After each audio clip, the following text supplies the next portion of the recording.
सायंकाळी 6 ते रात्री 10 वाजेपर्यंत होत असणाऱ्या लोड शेडिंगमुळे संपूर्ण तालुक्यामध्ये जे वातावरण आहे महावितरण कंपनीच्या विरोधात, या शासनाच्या विरोधात अत्यंत निष्क्रिय असं हे सरकार, अत्यंत निष्क्रिय अशी ही महावितरण कंपनी आणि या कंपनीच्या विरोधात सातत्यानं लढा देणारे या माळशिरस तालुक्याचे सन्माननीय आमदार उत्तमरावजी जानकर साहेब, या ठिकाणी उपस्थित असणारे युवा नेते, माळशिरस पंचायत समितीचे माजी उपसभापती आणि सोलापूर जिल्हा परिषदेचे सन्माननीय सदस्य अर्जुनसिंह मोहिते पाटील साहेब, ज्येष्ठ नेते मच्छिंद्रराव ठवरे साहेब, ज्येष्ठ नेते गौतमआबा माने पाटील साहेब, विष्णुपंत नारनवर साहेब, मिलिंद नाना सरतापे, नागेशदादा भोसले, मारुतीभाऊ लोंढे आणि माळशिरस पंचायत समितीचे सभापती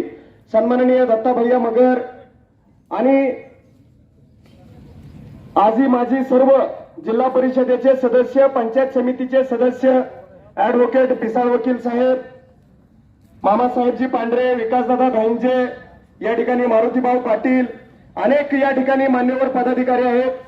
आजचं हे आंदोलन, हा जन आक्रोश मोर्चा आपण या महावितरण कंपनीवर शेतकऱ्यांना, विद्यार्थ्यांना, माता भगिनींना जो त्रास होतोय त्या त्रासाच्या विरोधातला हा आक्रोश आहे आणि या आक्रोशाची ही ठिणगी या वेळापूरमध्ये पडलेली आहे. संपूर्ण माळशिरस तालुक्यातून काल एकाच दिवसामध्ये आमदार साहेबांनी या ठिकाणी संपूर्ण जनतेला, पदाधिकाऱ्यांना हाक दिली आणि मोठ्या संख्येने जनसमुदाय या ठिकाणी एकत्रित आलेला आहे. सर्वांचं या ठिकाणी मी आंदोलनाच्या स्थळी स्वागत करतो आणि हा लढा आपण एवढ्या हिमतीनं दाखवलेला आहे. कालच या ठिकाणी एक दुःखद अशी घटना घडलेली आहे. महावितरण कंपनीचे डेप्युटी इंजिनियर सन्माननीय कालेलकर साहेब यांचा मृत्यू झालेला आहे. तर त्यांना भावपूर्ण श्रद्धांजली वाहण्यासाठी या ठिकाणी सर्व आंदोलनकर्त्यांना विनंती आहे, आपण एक 2 मिनिटं उभा राहून, स्तब्ध राहून सन्माननीय कालेलकर साहेबांना प्रथमतः श्रद्धांजली वाहूया.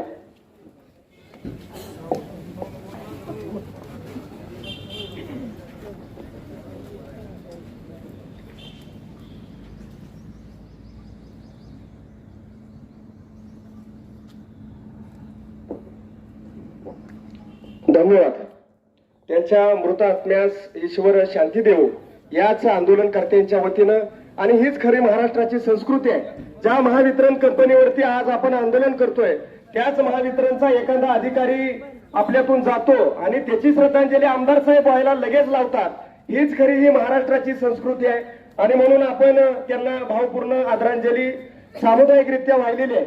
आज या ठिकाणी तालुक्यातील जनतेला जो त्रास होतोय त्या त्रासाच्या विरोधात अगदी परीक्षेचा कालावधी आहे साहेब, आणि आपल्या म्हणण्यानुसार आपण या महावितरण कंपनीवरती आज जे आंदोलन केलेलं आहे त्याला येणाऱ्या काळात यश मिळो. या ठिकाणी उपस्थित असणारे सन्माननीय विकासदादा धाईंजे यांना मी विनंती करतो, आपण या ठिकाणी 2च मिनिटांमध्ये या ठिकाणी मार्गदर्शन करावं. इथे उभं राहू दे दादा, इथे या मध्ये. हो दादा पुढे या. अरे इथे रणजित, रणजित इथे त्या जागात मोकळ्या.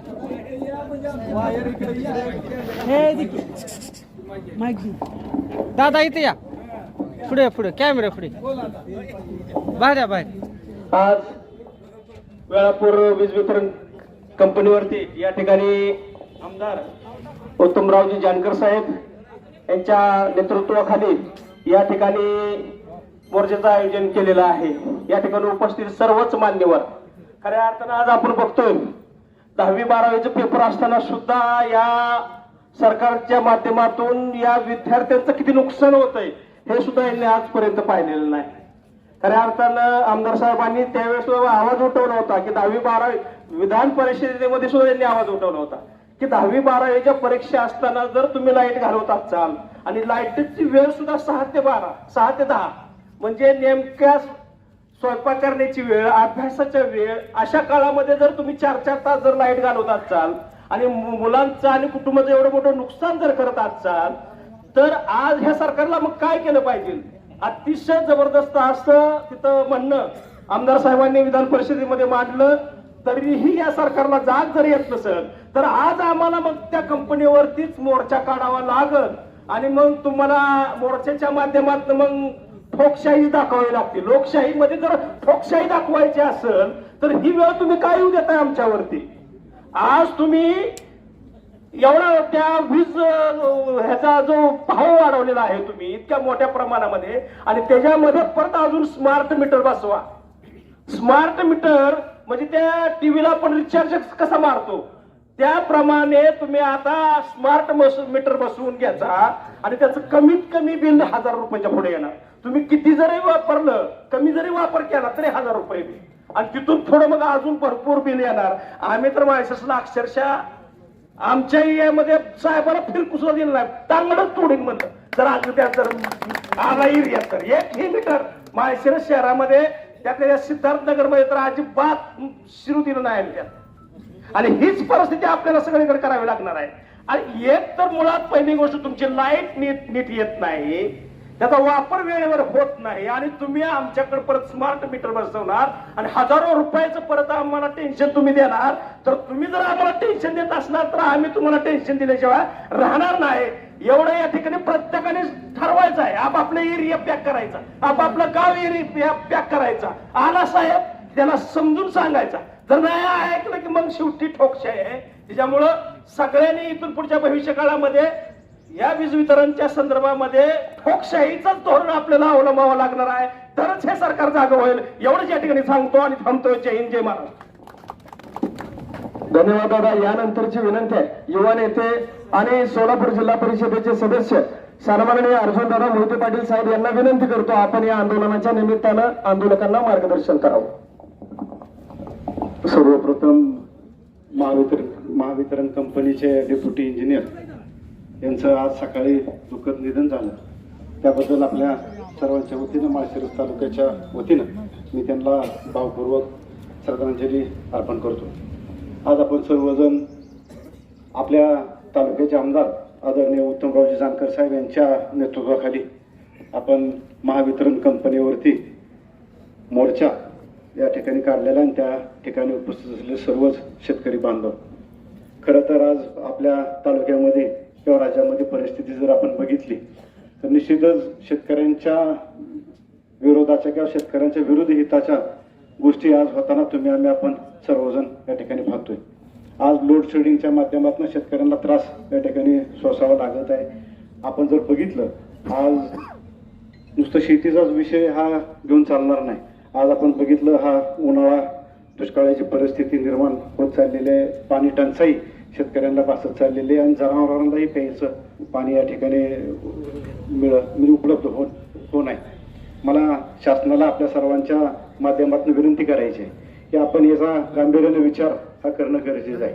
आज टंचाई होत चाललेली आहे, टँकरची आवश्यकता इतर काही गावांमध्ये, दुष्काळी गावांना मागणी लोकांची वाढत चाललेली आहे, आणि अशामध्ये जर लोड शेडिंग जर होत असेल मग त्यामध्ये निश्चितपणानं एक दुर्दैवी घटना किंवा दुर्दैवी गोष्ट ही आपल्या तालुक्यामध्ये, आपल्या राज्यामध्ये होताना आम्ही बघतोय.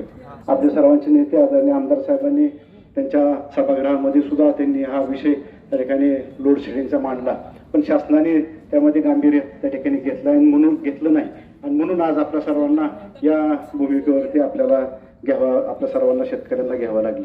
आपण जर परिस्थिती जर बघितली तर शालेय, जसं आता विकासदादांनी सांगितलं की आपल्याला 10वीच्या परीक्षा या ठिकाणी चालू असताना देखील सुद्धा विद्यार्थ्यांना अभ्यास करण्याच्या दृष्टीनं अडथळा या ठिकाणी निर्माण होताना आज आपण या ठिकाणी जाणवतोय. आणि म्हणून आज कुठंतरी शासन हा शेतकरी विरोधामध्ये या ठिकाणी कुठंतरी भूमिका घेताना आम्ही बघतो. एकीकडे म्हणायचं की आपला देश हा कृषी प्रधान देश आहे, महाराष्ट्रामध्ये सगळ्यात जास्ती कृषीचं उत्पादन या ठिकाणी घेतलं जातं, आणि दुसरीकडे या ठिकाणी अशा पद्धतीच्या अडचणी आणायच्या निश्चितपणे ही निंदनीय ही गोष्ट ही आपल्या शेतकऱ्यांच्या दृष्टीनं हे सरकार आज या ठिकाणी राबवताना या ठिकाणी दिसतंय. त्यामुळे मला आपल्या सर्वांच्या वतीनं सरकारला विनंती करायची आहे की आपण हे लोड शेडिंगचा गांभीर्यानं आपण सर्वांनी विचार या ठिकाणी करणं हे गरजेचं आहे, जेणेकरून शेतकऱ्यांना ह्या उन्हाळ्याच्या परिस्थितीमध्ये आज आपलं पीक समोर आहे, पाणी काय काय ठिकाणी काय गावांमध्ये उपलब्ध आहे, पण त्या ठिकाणी लाईट नसल्यामुळं त्या ठिकाणी पाणी समोर असून सुद्धा आपल्याला त्या ठिकाणी आपली शेती त्या ठिकाणी भिजवता येत नाही. आणि त्यामुळं आज हा जो लढा आज आपण उभा केलेला आहे हा मला आवर्जून या ठिकाणी महावितरण कंपनीच्या अधिकाऱ्यांना मला सांगायचं आहे आणि शासनाला निदर्शनास आणून द्यायचं आहे. आज हा लढा जो जानकर साहेबांच्या नेतृत्वाखाली आपण केलेला आहे, आज हा फक्त प्रमुख पदाधिकारी लोकांनाच आपण त्या ठिकाणी बोलवलेलं आहे. त्यामध्ये ग्रामपंचायतीचे सरपंच असतील, उपसरपंच असतील, जिल्हा परिषद पंचायत समितीचे सदस्य असतील, सरपंच असतील, काही विविध सहकारी संस्थांचे पदाधिकारी असतील, एवढीच फक्त प्रमुख लोकांना आपण या ठिकाणी सूचना आपण केल्या होत्या. पण जर समजा हीच परिस्थिती जर भविष्यामध्ये अशीच जर राहिली तर निश्चितच आपल्या सर्व शेतकरी बांधवांना या ठिकाणी एक मोठं जन आक्रोश या ठिकाणी आपल्याला उभा करावा लागणार आहे, जेणेकरून हे सरकार या ठिकाणी गांभीर्यानं हे विचार या ठिकाणी करेल. जास्त वेळ घेणार नाही, पण निश्चितच आपल्या सर्वांच्या माध्यमातून मी या सरकारला, ह्या शासनाला विनंती करतो की आपण ह्या शेतकऱ्यांच्या दृष्टीनं, त्यांच्या अडीअडचणीच्या दृष्टीनं आपण गांभीर्यानं विचार करून हे लोड शेडिंग हे बंद करावं अशी मी आपल्या सर्वांच्या वतीनं शासनाला विनंती करतो आणि माझं 2 शब्द संपवतो. यानंतरची विनंती आहे, या तालुक्याचे आमदार सन्माननीय उत्तमरावजी जानकर साहेब, मुंबईमधलं अधिवेशन आपण सर्वांनी पाहिलं असेल. तात्काळपणे त्यांनी त्या ठिकाणी महावितरणचा मुद्दा असेल, गेल्या 70 वर्षामध्ये आपण लाईट सुद्धा देऊ शकत नाही, हा जो मुद्दा कणखरपणे मूलभूत सुविधांचा, ज्या आमदाराने, एकमेव असे आमदार आहेत, सगळ्यांनी टाळ्याच्या गजरामध्ये त्यांचं स्वागत करायचं आहे की पायाभूत सुविधेसाठी आणि ग्रामीण भागासाठी लढणारा लढवया जर माणूस कोण असेल तर त्याचं नाव आहे सन्माननीय आमदार उत्तमरावजी जानकर साहेब. साहेबांना विनंती आहे आपण या ठिकाणी आंदोलनकर्त्यांना मार्गदर्शन करावं.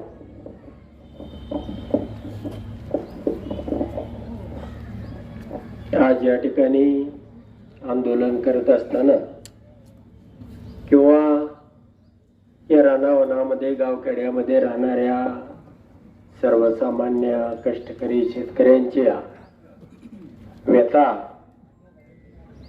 या ठिकाणी मांडण्यासाठी निघालो असताना वाटेमध्येच ही दुःखद घटना कळाली आणि माळशिरसचे डेप्युटी इंजिनियर कालेकर साहेब यांचं अकाली दुःखद निधन झालं. त्यांना आपण सर्वांनी भावपूर्ण श्रद्धांजली या ठिकाणी वाहिलेली आहे. या ठिकाणी येणारा माणूस या प्रत्येकाच्या मनामध्ये ती आग आणि धग आहे की एखादं राज्य पंजाब सारखं 4 वर्ष हातामध्ये सत्ता घेतं काय आणि या सत्तेच्या माध्यमातून शेतकऱ्याला सकाळी 9 ते 5 या वेळेमध्ये भिजवण्यासाठी लाईट देतं काय, सामान्य गोरगरीब माणसाला 100 युनिट पर्यंत लाईट फुकट देतं काय, हे कशाचं लक्षण आहे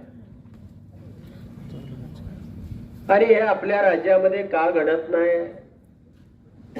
याचे तुमचा लोकप्रतिनिधी आमदार म्हणून माझ्याही मनामध्ये ही भाव, ही भूमिका ज्या वेळेला येते त्यावेळी मी सभागृहामध्ये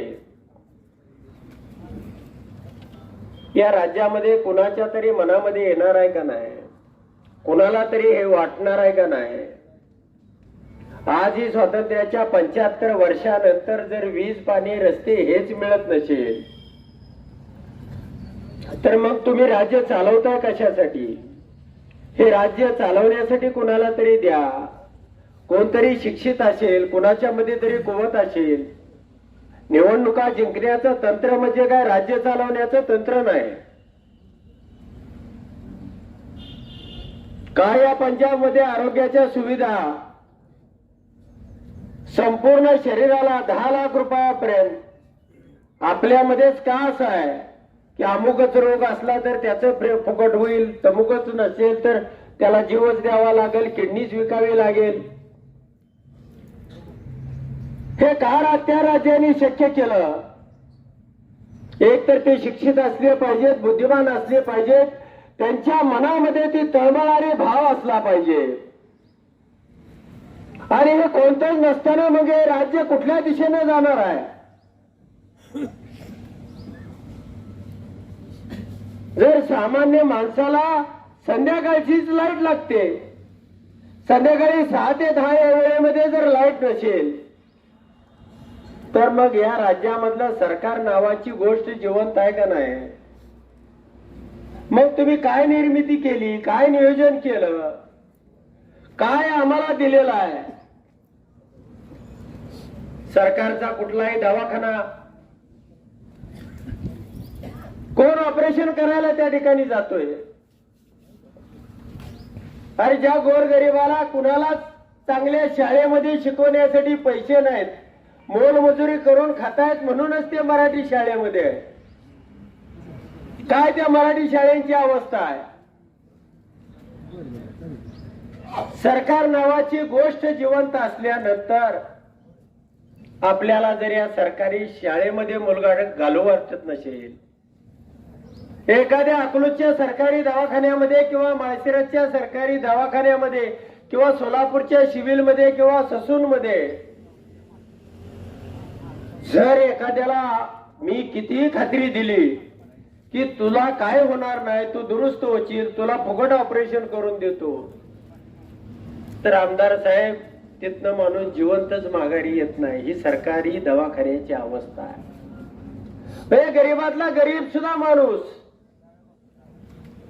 मग तुमच्या सरकारी शाळा नीट नाहीत, सरकारी आरोग्याची सेंटर नीट नाहीत, मग सरकारचं काय चांगलं आहे? वीज नीट नाही, सरकारच्या फक्त नोकऱ्या चांगल्या आहेत तुमच्या, बाकीचं काहीच नाही. काय सामान्य काय सरकारचं तुम्हाला चांगलं वाटतंय? मला सरकार नावाची चीज या राज्यामध्ये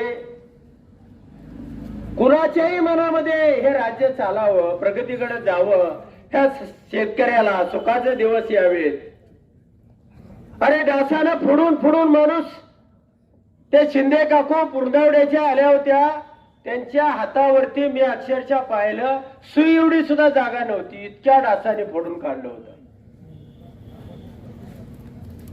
का मलेरिया होणार नाही, काय रोगामध्ये एखाद्याचा जीव जाणार नाही, आणि कितीतरी लोक गरीब मेली, काय तुमच्या बापाचं जाणार आहे, सरकारच्या जाणार आहे, कुणाचं जाणार आहे?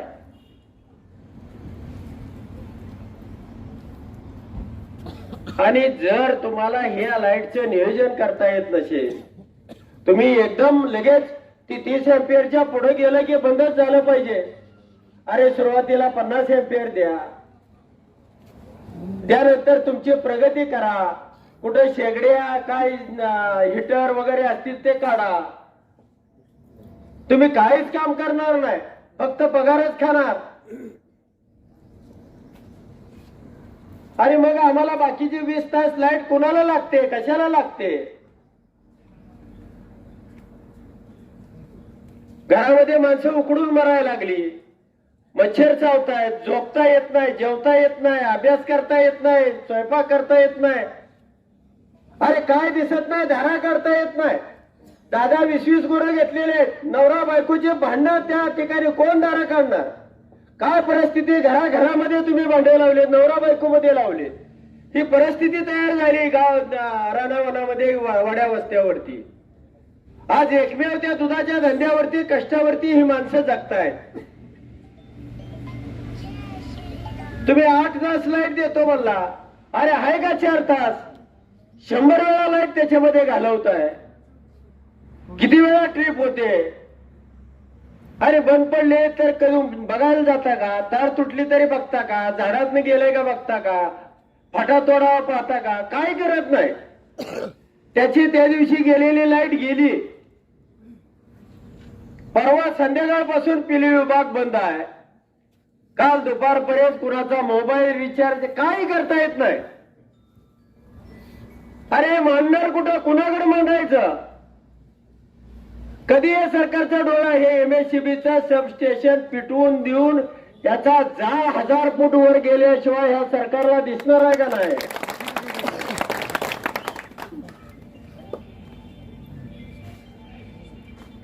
सरकारला का कधी काय केलं म्हणजे दिसणार आहे.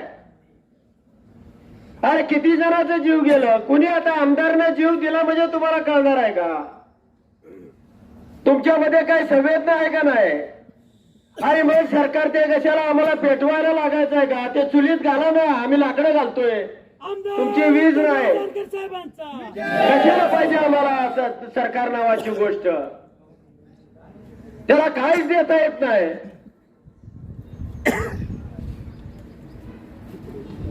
आणि म्हणून तुम्हाला या ठिकाणी मी वॉर्निंग देतोय, येणाऱ्या 5 दिवसामध्ये तालुक्यामध्ये टप्प्याटप्प्याने एक बी गावामध्ये एक बी रानातली सिंगल फेजची वाडी वस्ती एक पण घर अंधारामध्ये राहता कामा नये. 6 ते 10 वाजेपर्यंत तुम्ही पहिल्यांदा 50 एम्पियर पर्यंत लोड सेट करा. त्यानंतर टप्प्याटप्प्याने 10-15 दिवसांनी पुन्हा 40 वर आणा, 35 वरती आणा. हे तुमचं काम आहे, तुमची जबाबदारी आहे. तालुक्यामध्ये जवळजवळ 400 स्टाफ आहे. तुम्ही प्रत्येकाला काम वाटून द्या. त्या ठिकाणी धारा काढण्याची किमान आणि त्याला लाईट, त्याचा पंखा, त्याला झोप तरी लागली पाहिजे. त्याला जेवण बनवता आलं पाहिजे. आणि काय व्यवस्था करायची ती करा.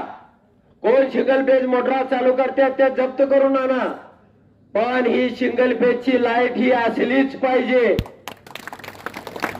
आणि जर ती तुम्हाला देता येत नसेल तर या तालुक्यामध्ये एकाही कर्मचाऱ्यानं या एमएससीबी मध्ये थांबायचं नाही. सगळा तालुका खाली करायचा. आम्हाला दुसऱ्या वेळेला लाईटच नको आहे. आम्हाला लाईट लागते ते संध्याकाळी 6 ते 10 या वेळेमध्येच लागते. अरे तीच देत नसाल तर तुमच्या लाईटला काय आग लावायची आहे? कशासाठी वीज वितरण कंपनी आणि पारेषण हे कशासाठी ठेवलेलं आहे? काय याची गरज आहे?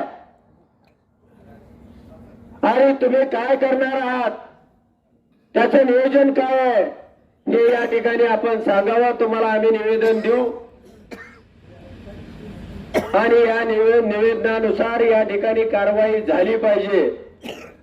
हे काय नुसतं एका दिवसाचं किंवा तुम्हाला मोर्चा काढून आंदोलन नाही. आम्हाला ही लाईट मिळाली पाहिजे आणि त्यासाठी जे काय करावं लागेल ते करण्याची या सगळ्यांची तयारी आहे. आज प्रातिनिधिक स्वरूपामध्ये हे 100, 200, 500 लोक आले असतील. उद्या 25,000 लोकांना हे आवाहन केलं तर त्या ठिकाणी ते लोक येऊ शकतात. प्रत्येक गावखेड्यातल्या माणसाला त्याच्या वेदना, त्याचे चटके, त्याचे हाल त्या ठिकाणी मी पाहतोय. आणि म्हणून तुम्हाला सन्मानाची विनंती करण्यासाठी या ठिकाणी आलेलो आहे. तरुण किंवा अटक आम्हाला फार मोठी गोष्ट नाही. आयुष्यामध्ये अनेक प्रसंगामध्ये किंवा अनेक या सामान्य माणसासाठी आम्ही तुरुंगामध्ये गेलेलो आहे आणि ती जाण्याची आमची भूमिका आहे. पण कोणत्याही परिस्थितीमध्ये आम्हाला संध्याकाळी 6 ते 10 ही लाईट असते. 10ला घालवा. तुमचे लोडशेडिंग पुन्हा करा, दुपारी करा, सकाळचं करा, 6 नंतर करा. आम्ही सकाळी 6 पर्यंत धारा काढून घेऊ. पण कोणत्याही परिस्थितीमध्ये काय लवकर धारा काढू, तासभर 7 वाजेपर्यंत काढू. पण आम्हाला लाईट ही कोणत्याही परिस्थितीमध्ये पाहिजे. आणि म्हणून तुमची काय जी भूमिका आहे ती या ठिकाणी या सर्व लोकांच्या समोर मांडावी अशी आपणाला विनंती करतो. आणि या ठिकाणी माझे 2 शब्द पुढे करतो. धन्यवाद.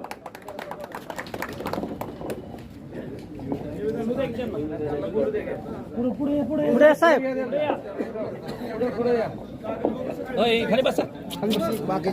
नमस्कार. सन्माननीय आमदार साहेब, तालुक्यातील सर्व सन्माननीय सदस्य आणि सन्माननीय ग्राहक, मी संपत गावडे इथं कार्यकारी अभियंता इथं नसल्यामुळे मी इथं उपस्थित राहिलेलो आहे आपलं निवेदन स्वीकारण्यासाठी. तर सिंगल फेज बाबतीत जे आपली काही मागणी आहे, संध्याकाळी 6 ते रात्री 10 या वेळेत सिंगल एजी फीडरवरती सिंगल फेज सप्लाय ठेवण्याचा आम्ही नियोजन करतो. माननीय आमदार साहेबांनी सांगितल्याप्रमाणे 30 अँपिअर पर्यंत कसा तो मेंटेन करायचा फिडरवरचा लोड याचं नियोजन आमदार साहेबांनी सांगितलं. त्या पद्धतीनं आम्ही सगळं नियोजन करतो आणि शेतीवाडीतल्या आपली मागणी आम्ही वरिष्ठापर्यंत नक्की आपल्या निवेदनाद्वारे पोहोचवतो आणि आम्ही सिंगल फेज 7 या वेळेत शेतीवाडी शेती फिडरवरील सगळ्यांना सिंगल फेज सप्लाय व्यवस्थितपणे चालू राहील यासाठी प्रयत्न करतो.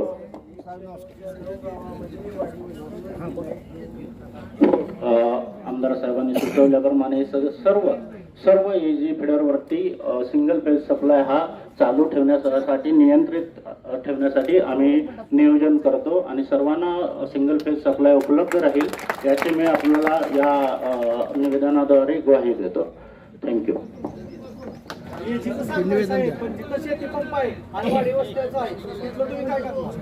नाही, आता 6 ते 10 या वेळेस एजी पंपासाठीच आहे. तसंच गावठाण फिडरवरती लोड शेडिंग हा प्रकार लोड शेडिंग आता राहिलेलंच नाही आहे.